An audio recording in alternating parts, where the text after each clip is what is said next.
Jemaat Tuhan, menyapa lagi jemaat Tuhan, dan doa kami kiranya jemaat Tuhan di dalam kemurahan Tuhan, anugerah Tuhan, dan berkat Tuhan. Shalom bagi kita semua. Dan melanjutkan renungan yang sudah kita mulai, yaitu dengan tema kesabaran. Pagi hari ini masih berbicara tentang topik yang sama, dengan cerita dan kisah yang sama, yaitu dari Abraham. Izinkan saya membaca Kejadian pasal 22 ayat 13 yang berkata, "Lalu Abraham menoleh dan melihat seekor domba jantan di belakangnya yang tanduknya tersangkut dalam belukar. Abraham mengambil domba itu, lalu mengorbankannya sebagai korban bakaran pengganti anaknya." Kisah sebelumnya, bahwa pada waktu itu Tuhan meminta supaya Abraham mempersembahkan anaknya sebagai ujian iman. Abraham taat, Abraham ikut. Lalu kemudian di momen-momen terakhir kita belajar bahwa Tuhan menyatakan pertolongannya tepat pada waktunya. Tidak terlambat tetapi juga tidak terlalu cepat. Lalu kemudian juga kita belajar bahwa di sana ternyata Tuhan punya cara. Ya, Tuhan punya cara untuk menyediakan korban pengganti. Mungkin kita berpikir, loh kok bisa di waktu itu tiba-tiba ada domba yang tanduknya tersangkut? Loh kok bisa sejak awal Abraham tidak melihat? Loh kok bisa di tempat yang sunyi itu ada domba? Dan lain sebagainya, dan lain sebagainya. Tetapi kita meyakini bahwa skenario itu memang Tuhan sudah pikirkan, rencanakan, dan nyatakan. Kita meyakini bahwa memang itu cara Tuhan untuk menolong Abraham. Cara Tuhan untuk menyatakan kuasa dan pekerjaannya.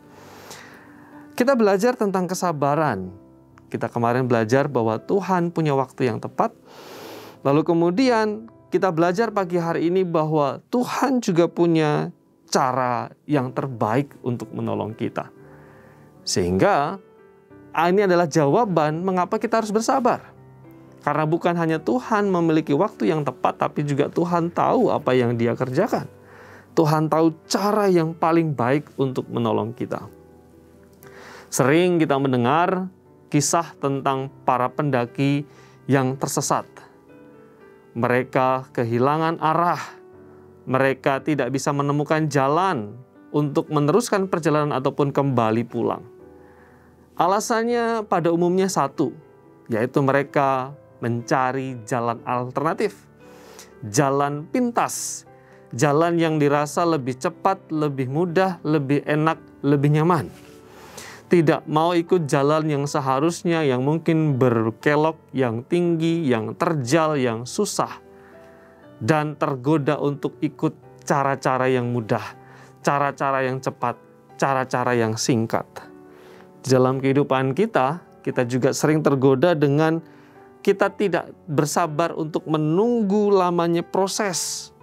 Prosedur yang sulit, ribetnya urusan, susahnya kehidupan, dan tergoda untuk mencari solusi-solusi yang gampang dengan cara kita sendiri atau dengan cara-cara yang tidak berkenan di hadapan Tuhan. Pagi hari ini kita diajarkan, mari belajar sabar. Mari meyakini bahwa di dalam setiap kesulitan, di dalam setiap tantangan, di dalam setiap berbagai macam pergumulan kita, sabar, menunggu, yakin, dan percaya bahwa Tuhan punya cara terbaik untuk menolong kita. Tuhan adalah Tuhan yang penuh dengan hikmat. Dia bijaksana dan tahu persis bagaimana mendatangkan pertolongan buat kita semua.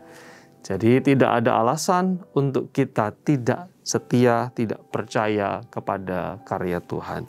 Biarlah firman Tuhan ini juga terus mengajarkan kita bertekun, bersabar dalam setiap proses yang Tuhan izinkan. Mari kita berdoa jemaat yang terkasih. Bapa di surga, terima kasih.